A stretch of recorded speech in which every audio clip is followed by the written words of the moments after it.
White হাউসে বৈঠকের পর গাজা যুদ্ধ অবসানে ২০ দফা শান্তি পরিকল্পনা ঘোষণা করেছেন ইসরায়েলের প্রধানমন্ত্রী বেনিয়ামিন নেতানিয়াহু এবং যুক্তরাষ্ট্রের প্রেসিডেন্ট ডোনাল্ড ট্রাম্প। শান্তি পরিকল্পনায় রাজি হওয়ায় নেতানিয়াহুকে ধন্যবাদ জানিয়েছেন ট্রাম্প। তবে হামাস বলছে এখনো লিখিত কোনো প্রস্তাব পায়নি তারা।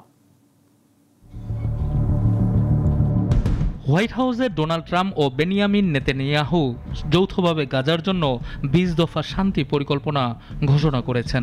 এতে বন্দীদের মুক্তি, হামাসের উপসর্গ ধ্বংস, গাজা নিরস্ত্রীকরণ ও একটি আন্তর্জাতিক শান্তি বোর্ড গঠনের প্রস্তাব রাখা হয়েছে।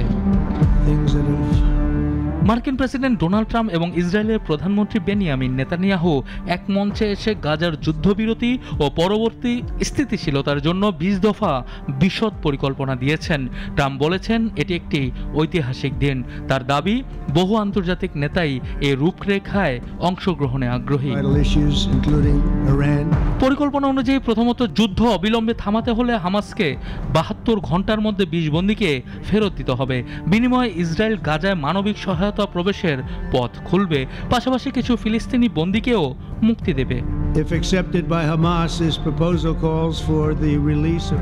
এছাড়া গাজার সব সুড়ঙ্গ, অস্ত্র উৎপাদন কেন্দ্র এবং হামাসের সক্ষমতা ধ্বংস করা হবে, আর গাজার শাসন নিরস্ত্রিক ও আন্তর্জাতিক তত্ত্বাবধানে আনা হবে।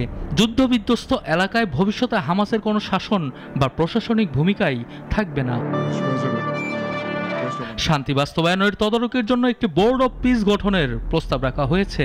এতে ট্রাম্প নিজে এর প্রধান হবেন এবং আন্তর্জাতিক কয়েকটি দেশের অংশগ্রহণে এটি পরিচালিত হবে। সাবেক ব্রিটিশ প্রধানমন্ত্রী টনি ব্লেয়ারকে এই বোর্ডে যুক্ত করার কথা রয়েছে। ট্রাম্প বারবার বলেন আরব ও মুসলিম দেশগুলো, সৌদি আরব, কাতার, ইউএই সহ এই প্রক্রিয়া থাকবে। তারা হামাসের সঙ্গে বোঝাপড়া করবে। যদি আরব পক্ষগুলো হামাসকে নিয়ন্ত্রণে ব্যর্থ হলে ইসরায়েল যুক্তরাষ্ট্রের পূর্ণ সমর্থন পাবে।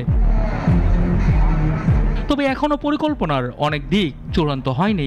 সমালোচিত এই পরিকল্পনায় হামাসের সম্মতিও মেলেনি। হামাস বলছে তাদের কাছে এখনো আনুষ্ঠানিক কোনো প্রস্তাব পাঠানো হয়নি। প্রস্তাব পেলে তারা সিদ্ধান্ত নেবে। নেতানিয়াহু ট্রাম্পকে সমর্থন জানিয়ে বলেন, এই রূপরেখা গাজায় স্থায়ী শান্তি নিশ্চিত করবে, কিন্তু আন্তর্জাতিকভাবে, বিশেষ করে মধ্যপ্রাচ্যে টনি ব্লেয়ারের নাম জড়ানোর প্রস্তাব ইতিমধ্যেই তীব্র বিতর্ক উস্কে দিয়েছে। সানিয়া আহমেদ, নাগরিক।